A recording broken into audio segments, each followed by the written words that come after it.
Masih terus bergulir, perseteruan Haji Faisal dengan Dodi Sudrajat seperti tidak menemukan titik temu. Setelah melewati fase perang kata-kata di media, kini persoalan yang nyatanya membuat Dodi sakit hati akan dibawa ke ranah hukum. Dan pihak Dodi sudah mulai pasang kuda-kuda, salah satunya dengan memberikan ultimatum 3 kali 24 jam kepada wanita berinisial F untuk bisa meminta maaf. Selain sekaitan dengan masalah pembulian serta pencemaran nama baik, wanita berinisial F itu ditenggarai juga membocorkan data asuransi milik Vanessa Angel. Tapi benarkah hingga saat ini Dodi Sudrajat belum menerima pencairan uang 500 juta rupiah dari asuransi tersebut? Perang dua besan juga terjadi pada persoalan donasi rumah gala. Pihak Dodi pun keberatan dan siap memperkarakan masalah ini karena dianggap tidak memiliki izin Kementerian Sosial. Lantas apa yang membuat Haji Faisal justru kaget dibuatnya? Konflik panas orang tua Vanessa dan orang tua Bibi Andriansyah memang sulit didamaikan.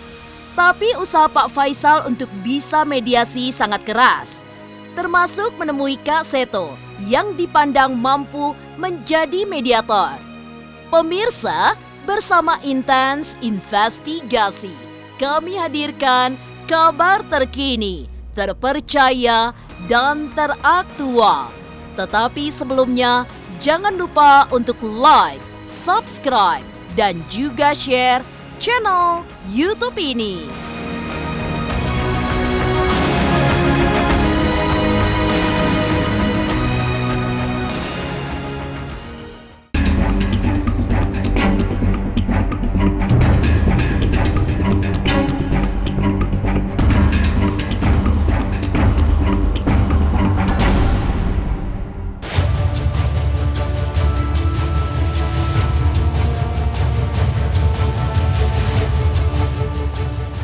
Gonjang-ganjing hubungan dua besan yang berselisih paham antara Dodi Sudrajat dengan Haji Faisal semakin memanas. Setelah berbagai drama dan silang kata di media, kini kasus perseteruan antara orang tua Vanessa Angel dan Bibi Andriansyah itu memasuki babak baru. Pihak Dodi pun kemarin mengultimatum seorang wanita yang ditenggarai dan diduga sebagai adik ipar Vanessa. Wanita berinisial F itu pun diberikan waktu 3 kali 24 jam untuk meminta maaf. Atau kasusnya ini akan dibawa ke jalur hukum. Ultimatum itu pun sekaitan dengan pembocoran data asuransi milik Vanessa dan juga pembulian serta pencemaran nama baik dirinya.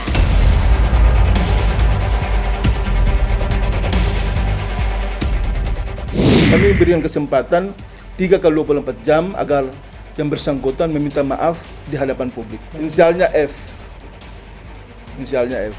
Saya kira teman-teman media juga pasti tahu itu. Perempuan.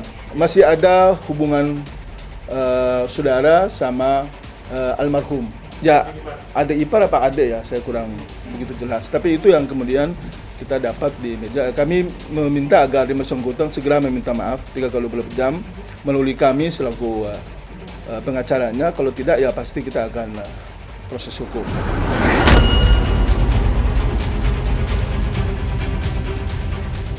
Soal klien kami Pak Dodi Sudrajat yang beliau sangat merasa berkeberatan terhadap beberapa pihak yang melakukan pembulian, pencemaran nama baik, dan juga membuka semua apa yang menjadi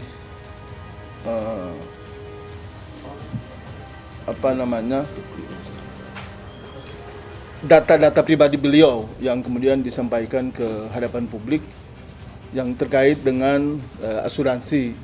Dalam hal ini beliau sebagai ahli waris dari anak beliau, yaitu almarhumah Vanessa Angel. Dia kan tidak berbuat salah. Artinya seperti dia tidak berbuat salah. Apa salahnya? Tidak ada yang salah kalau menurut saya. Tapi kalau orang lain menurut salah, toh saya mau bisa berbuat apa? Saya cuma satu kata, biadab aja. Biadab sekali. Sangat-sangat biadab. Ya, dia memperlakukan cucu saya seperti itu.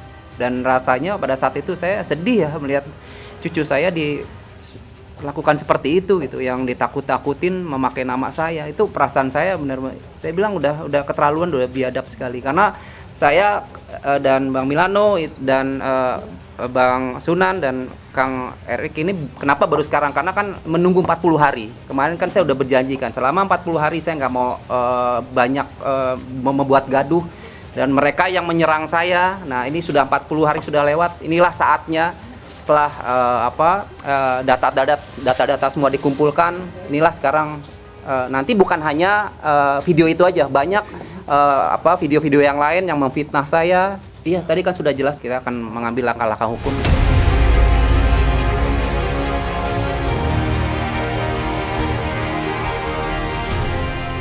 Tidak hanya akan memperkarakan perempuan berinisial F, kuasa hukum Dodi Sudrajat pun juga membantah soal kliennya yang sudah mendapat uang sebanyak 500 juta rupiah.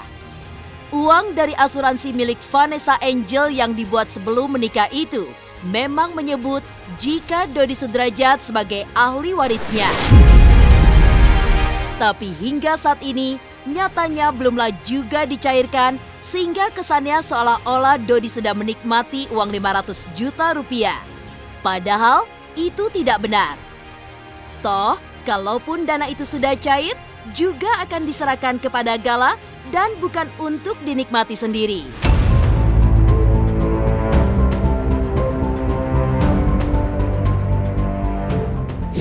Dugaan uang sebagaimana yang diterima oleh Pak Dodi Sudrajat yang berjumlah 500 juta rupiah yang telah disampaikan oleh pihak tertentu di media itu sebagaimana yang sudah kita ketahui yang hubungannya dengan itu sama sekali tidak benar dan sama sekali itu belum beliau terima.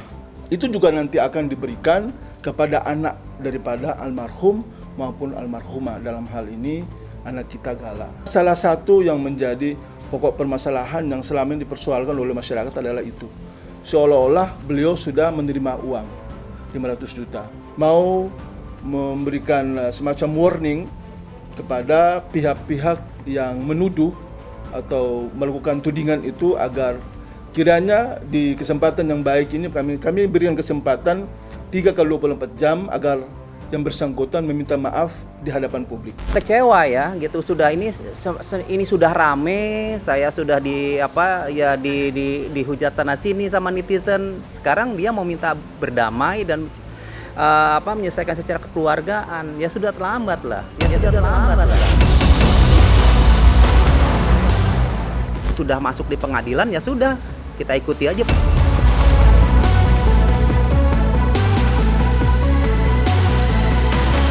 Selain akan memperkarakan perempuan berinisial F, benarkah Dodi Sudrajat juga masih mempersoalkan donasi untuk Gala? Mengapa Dodi meminta hasil donasi diserahkan kepada negara?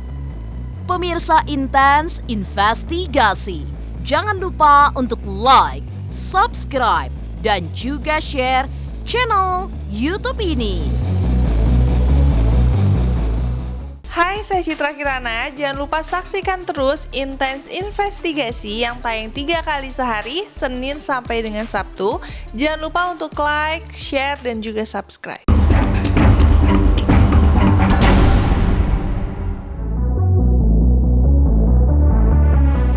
Selain siap memperkarakan wanita berinisial F, pihak Dodi Sudrajat juga masih mempersoalkan tentang penggalangan dana untuk Gala. Melalui kuasa hukumnya, Dodi juga akan membawa permasalahan ini ke jalur hukum. Itu yang membuat Haji Faisal justru dibuat kaget. Sebab donasi untuk Gala bersifat sukarela karena publik simpatik pada Gala yang seorang yatim piatu. Saya kaget. Kadang-kadang saya memang suka ketawa menjawabnya. Kenapa saya suka ketawa menjawabnya ya? kalau kita tilik ke belakang, ya, kita tilik persoalannya, itu kan orang yang menyumbang ini kan sukarela. Artinya orang ini tanpa paksaan, tanpa dengan perasaannya yang merasa tersentuh hatinya. Kemudian dia memberikan donasi. Donasi ini saya selaku pihak keluarga, agar uang ini tidak berseliweran kemana-mana, maka tumbuhlah inisiatif daripada salah seorang temannya almarhum untuk mengumpulkan. Dan alhamdulillah terkumpul uang ini. Sebenarnya kalau saya diam aja waktu itu, saya mau aja, ada orang mau ngasih teman saya, teman sama pedagang, Pak Haji ini ada uang sedikit buat Pak Haji. Ada juga yang langsung datang ke rumah, Pak Haji minta nomor rekening Pak Haji. Siapa? Bos minta nomor rekening Pak Haji. Itu bos saya kan minta nomor rekening Pak Haji. Buat apaan? Dia mau ngasih duit Pak Haji. Duit apaan? Ya enggak tahu lah buat apa Pak Haji. Jadi ada beberapa bos anggotanya datang ke saya minta nomor rekening. Nah, jadi terus ketahuan oleh salah seorang temannya si almarhum, Pak, kalau Bapak nggak mau nerima ya sudah bikin aja nomor rekening. Ya, saya bilang ke dia, saya takut nanti orang ngasih cuman nilainya 20 juta, dia bilang 200 juta. Orang ngasih 60 juta, dia bilang 600 juta. Kacau saya. Jadi waktu itu timbullah ide daripada temannya si Ica ini, disatukan, dikumpulkan. Nanti kita belikan apa? Kemudian timbullah ide bagaimana kalau dibelikan rumah, karena niat almarhum dulu membelikan rumah. Nah, sekarang uang itu sudah terkumpul. Kan uang donasi ini kan sukarela, ikhlas, demi mengharapkan ridho dari Allah Subhanahu wa taala. Orang-orang ini menyumbang. Tidak ada orang-orang yang menyumbang ini mempermasalahkan menurut saya.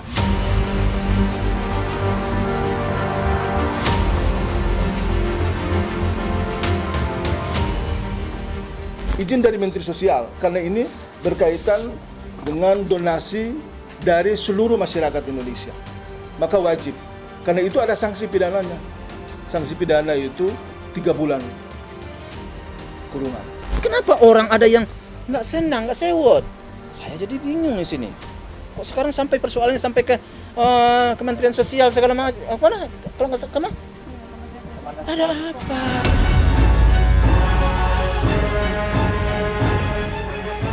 Juga bingung kan sama ini kan, dari dana-dana yang disumbangkan juga datangnya nggak ke Dedi, sumbangan yang buat gala, ya kan.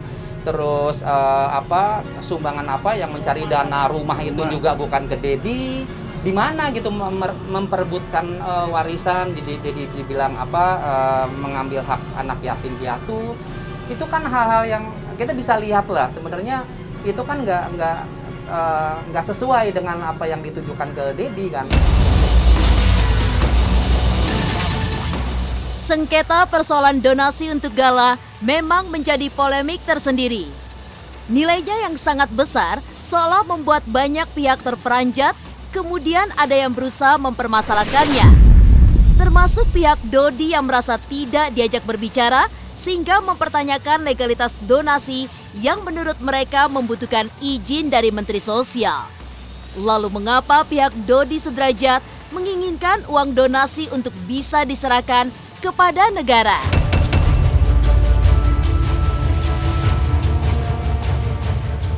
Pertama itu amanat undang-undang.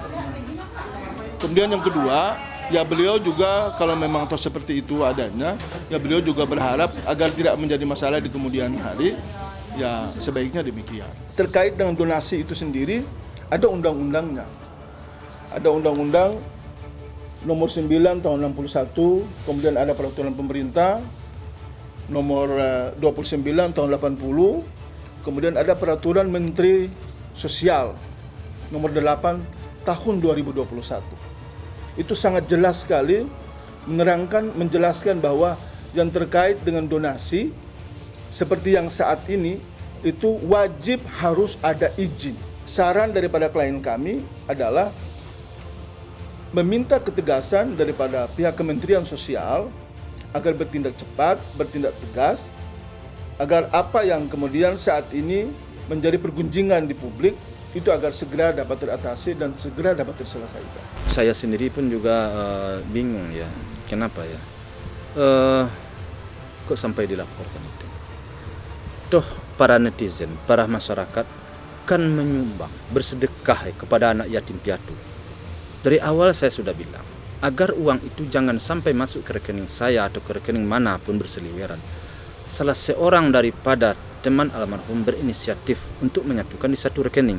Ternyata duit itu berjumlah banyak sehingga inisiatif meningkat menjadi untuk pembelian rumah. Kalau umpama dipermasalahkan, seharusnya kita saya nggak mau duit itu. Ini duit saya nih 2-3 M, mungkin bisa ya. Tapi kalau kita tidak memberi, masa pemberian orang kita permasalahkan? Itu menurut saya sih suatu yang sikap yang kurang tepat menurut saya.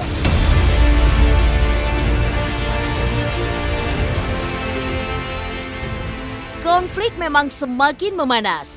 Selain donasi yang dipersoalkan oleh pihak Dodi, mediasi yang disarankan pengadilan sepertinya juga sulit dicapai. Tapi benarkah Haji Faisal sudah menemui Kak Seto? Lalu, akankah mediasi bisa dilakukan dan berjalan sesuai dengan harapan? Pemirsa Intens Investigasi, jangan lupa untuk like, subscribe, dan juga share channel YouTube ini.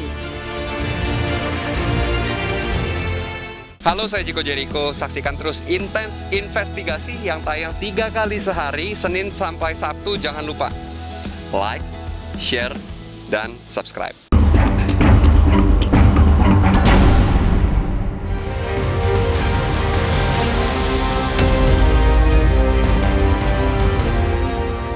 Pemirsa Intens Investigasi, demi gala yang disayangi, Haji Faisal memang berusaha sangat keras untuk melindunginya. Tidak hanya secara fisik dan juga material, tapi juga psikologinya. Ia pun tidak ingin konflik panjang dengan Dodi Sudrajat yang juga kakek Gala terus berlanjut sehingga berusaha untuk mencari solusi lewat mediasi. Salah satu yang dilakukan oleh Faisal adalah bertemu dengan Kak Seto, tokoh yang selama ini dikenal sebagai pemerhati persoalan anak-anak. Bagi Faisal, perdamaian memang menjadi sebuah kunci untuk menyelesaikan persoalan pelik antara dirinya dengan Dodi Sudrajat. Ia pun mengaku siap untuk berdamai, hanya saja tidak ada syarat-syarat apapun, apalagi syarat yang bisa merugikan cucunya.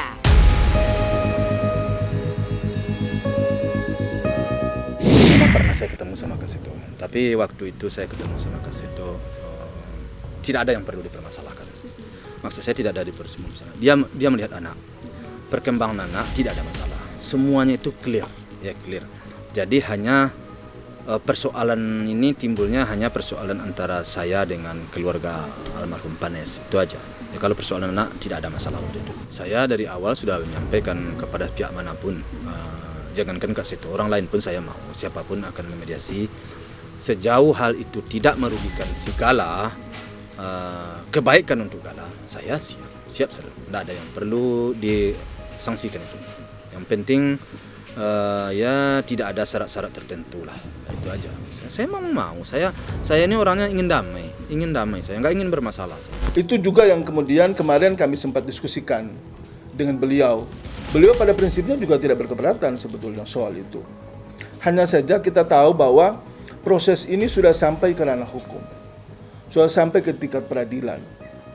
Nah, kalau memang ini diharapkan agar adanya mediasi, ya kita berharap pintu dan ruang itu ya ada dan ya bisa dikomunikasikan dengan baik, bisa diskusikan dengan baik. Sejauh hal ini hanya akan mempertajam konflik, mohon itu dihindarkan. Itu saja. Sekali lagi semua betul-betul demi kepentingan terbaik bagi anak negara, ya meredakan konflik, saling perdebatan, dan ya saya kebetulan juga sudah bertemu pada kedua keluarga ini. Upaya mediasi sesungguhnya juga sudah dilakukan oleh pihak pengadilan. Saat ini pun sudah ditunjuk tim mediator yang diberikan waktu hingga tanggal 12 Januari mendatang sebelum sidang lanjutan digelar. Sementara itu, yang diharapkan oleh Dodi Sudrajat bisa mengasuh Gala secara penuh hingga dewasa kelak. Jika itu disepakati, pihaknya pun juga mempersiapkan Pak Faisal untuk memberikan kasih sayang yang sama kepada sang cucu. Soal pengasuhan Gala ini beliau berharap agar bersama-sama di situ. Ya kalau memang pun toh cuma hanya satu, beliau berharap Karena Gala, beliau punya anak perempuan yang namanya Vanessa Angel yang kemudian punya anak walaupun bersama-sama dengan Bibi, sehingga mohon berkenan dengan segala kerendahan hati kiranya beliau beserta keluarga yang membesarkan dan mengasuh Gala. Walaupun tidak menutup kemungkinan silakan kasih sayang itu datang juga dari pihak keluarga Bibi. Itu tidak ada masalah. Tapi ada hal yang juga ingin kami sampaikan bahwa klien kami juga selama ini sudah sangat merasa mumet sekali dengan berbagai macam pergunjingan di ruang-ruang publik terkait dengan tuduhan, terkait dengan pencemaran nama baik, terkait dengan menjatuhkan harkat dan martabat beliau dan keluarga. Itu juga yang kita berharap ya publik tolong pahamilah bahwa tidak sesederhana yang kemudian dibayangkan oleh publik, dan kami juga sebetulnya tidak mencari sesuatu yang ribet di sini, mencari sesuatu yang tidak masuk akal. Kita cuma hanya berharap dari klien kami itu adalah apa yang menjadi hak dan kewajiban daripada Pak Haji Faisal itu juga menjadi bagian daripada hak dan kewajiban beliau. Kita ikuti prosedur di pengadilan. Jadi baru kemarin dianjurkan mediasi. Ada tim mediasi dari pihak pengadilan. Nah, kalau seandainya sampai tanggal 12 tidak tercapai mufakat atau mediasi, maka sidang tanggal 12.